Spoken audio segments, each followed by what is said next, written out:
ವಿಶ್ವಭಾರತಿ ಚಾನೆಲ್ನ ಎಲ್ಲ ವೀಕ್ಷಕರಿಗೆ ಸಬ್ಸ್ಕ್ರೈಬರ್ಸ್ಗೆ ನಮಸ್ಕಾರ. ವೀರ ಸಾವರ್ಕರ್, ವಿನಾಯಕ ದಾಮೋದರ ಸಾವರ್ಕರ್ ಭಾರತ ಸ್ವತಂತ್ರ ಸಂಗ್ರಾಮದ ಅತ್ಯಂತ ಪ್ರಭಾವಶಾಲಿ ಮತ್ತು ಕ್ರಾಂತಿಕಾರಿ ನಾಯಕ. ವಿನಾಯಕ ದಾಮೋದರ ಸಾವರ್ಕರ್ ಮಹಾನ್ ದೇಶಭಕ್ತ, ಮಹಾನ್ ಬರಹಗಾರ, ಮಹಾನ್ ವಾಗ್ಮಿ, ಮಹಾನ್ ತತ್ವಜ್ಞಾನಿಯಾಗಿದ್ದಂತಹ ವೀರ ಸಾವರ್ಕರನ್ನ ಅವರ ಜಯಂತಿ ಪ್ರಯುಕ್ತ ನೆನೆಯೋದು ಆದರ್ಶಪ್ರಾಯ. ವೀರ ಸಾವರ್ಕರ್ ಎಂಬ ಮಹಾನ್ ವ್ಯಕ್ತಿತ್ವದ ಬಗ್ಗೆ, ಅವರ ಬಗ್ಗೆ ಅನೇಕ ಜನ ಬರೆದಿದ್ದಾರೆ, ತಿಳ್ಕೊಂಡಿದ್ದೀವಿ. ಆದರೆ ಜಯಂತಿ ಸಂದರ್ಭದಲ್ಲಿ ಅವರನ್ನು ಸ್ಮರಿಸೋದು ಒಬ್ಬ ಭಾರತೀಯನಾಗಿ ನನ್ನ ಕರ್ತವ್ಯ ಅನ್ನೋದು ನನ್ನ ಭಾವ. ವೀರ ಸಾವರ್ಕರ್ ಅವರ ಬಗ್ಗೆ ತಿಳಿಯೋದಕ್ಕೂ ಮುನ್ನ ನೀವಿನ್ನೂ ಆರ್ಟ್ ವಿಶ್ವಭಾರತಿ 24 ಚಾನಲ್ನ ಸಬ್ಸ್ಕ್ರೈಬ್ ಮಾಡ್ಕೊಳ್ಳಿಲ್ಲ ಅಂದರೆ ಸಬ್ಸ್ಕ್ರೈಬ್ ಮಾಡ್ಕೊಳ್ಳಿ. ನಮ್ಮ ವಿಡಿಯೋ ಕಂಟೆಂಟ್ ಇಷ್ಟ ಆದರೆ ಲೈಕ್ ಮಾಡಿ, ಶೇರ್ ಮಾಡಿ, ಕಮೆಂಟ್ ಮಾಡಿ. ಸಾವರ್ಕರ್ ಒಂದು ಶಕ್ತಿ, ಸಾವರ್ಕರ್ ಒಂದು ಸ್ಫೂರ್ತಿ, ಸಾವರ್ಕರ್ ಒಂದು ನೆನಪು, ಸಾವರ್ಕರ್ ಒಂದು ಆದರ್ಶ, ಸಾವರ್ಕರ್ ಒಂದು ದೇಶ, ಸಾವರ್ಕರ್ ಒಂದು ಪರಂಪರೆ, ಸಾವರ್ಕರ್ ಸದಾ ಸ್ಮರಣೀಯ. ಈಗಾಗಲೇ ಅವ್ರ ಬಗ್ಗೆ ಗೊತ್ತಿದ್ರು, ಅವರನ್ನು ಸ್ಮರಿಸುವಂಥ ಒಂದು ಸಣ್ಣ ಪ್ರಯತ್ನ ಮಾಡೋಣ. ಅವರು ಮೇ 28, 1883ರಲ್ಲಿ ಮಹಾರಾಷ್ಟ್ರದ ನಾಸಿಕ್ ಹತ್ತಿರದ ಬಗೂರ್ ಎಂಬ ಗ್ರಾಮದಲ್ಲಿ ಜನಿಸ್ತಾರೆ. ಪುಣೆಯ ಫರ್ಗ್ಯೂಸನ್ ಕಾಲೇಜ್ನಲ್ಲಿ ಡಿಗ್ರಿ ಪಡೆದು ಕಾನೂನು ವ್ಯಾಸಂಗಕ್ಕಾಗಿ ಇಂಗ್ಲೆಂಡ್ಗೆ ತೆರಳಿ ಲಾಯರ್ ಆಗ್ತಾರೆ.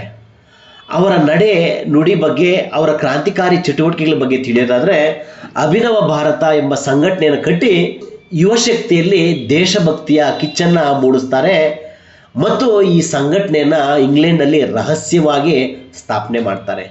ಲಂಡನ್ನಲ್ಲಿ ಹೋರಾಟ ಮಾಡಿ ಫ್ರೀ ಇಂಡಿಯಾ ಸೊಸೈಟಿ ಮೂಲಕ ಭಾರತೀಯ ವಿದ್ಯಾರ್ಥಿಗಳನ್ನು ಸಂಘಟಿಸಿ ಅವರಲ್ಲಿ ದೇಶಭಕ್ತಿಯ ಕಿಚ್ಚನ್ನು ಹಚ್ತಾರೆ. ಅನೇಕ ಪುಸ್ತಕಗಳನ್ನು ಬರೆದಿದ್ದಾರೆ. 1857ರ ಸ್ವತಂತ್ರ ಸಂಗ್ರಾಮದ ಬಗ್ಗೆ ಅವರು ಬರೆದಂತಹ ಪುಸ್ತಕವೇ ಮುಂದೆ ಮಹಾನ್ ಹೋರಾಟಕ್ಕೆ ನಾಂದಿಯಾಡುತ್ತೆ.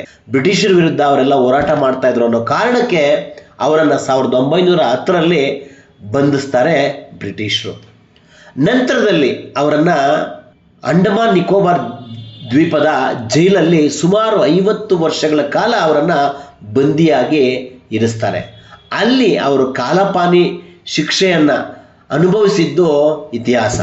ಈಗಲೂ ಸಹ ಆ ಸ್ಮರಣಾರ್ಥ ಅಂಡಮಾನ್ ನಿಕೋಬಾರ್ ದ್ವೀಪಗಳಲ್ಲಿ ಸಾವರ್ಕರ್ ಜೈಲು ಈಗ ಸದಾ ವಿಸಿಟ್ ಕೊಡುವಂಥ ಪ್ಲೇಸ್ ಆಗಿ, ಪ್ರವಾಸಿ ಸ್ಥಳವಾಗಿ, ನೋಡುವ ಸ್ಥಳವಾಗಿ ಖ್ಯಾತಿಯಾಗಿದೆ. ಅವರು 50 ವರ್ಷಗಳಲ್ಲಿ ಅನುಭವಿಸಿದಂತಹ ಅಮಾನುಷ ದೈಹಿಕ ಮತ್ತು ಮಾನಸಿಕ ಹಿಂಸೆ ಯಾರಿಗೂ ಬಾರದಿರಲಿ.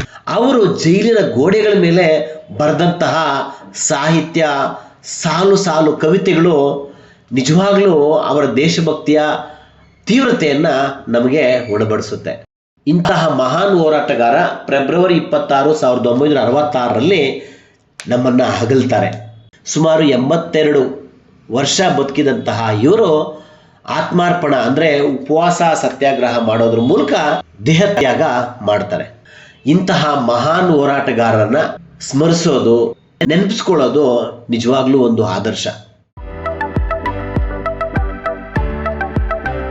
ವಿನಾಯಕ ದಾಮೋದರ ಸಾವರ್ಕರ್ ಮಹಾನ್ ದೇಶಭಕ್ತ, ಮಹಾನ್ ಬರಹಗಾರ, ಮಹಾನ್ ವಾಗ್ಮಿ, ಮಹಾನ್ ತತ್ವಜ್ಞಾನಿಯಾಗಿದ್ದಂತಹ ವೀರ ಸಾವರ್ಕರನ್ನ ಅವರ ಜಯಂತಿ ಪ್ರಯುಕ್ತ ನೆನೆಯೋದು ಆದರ್ಶಪ್ರಾಯ.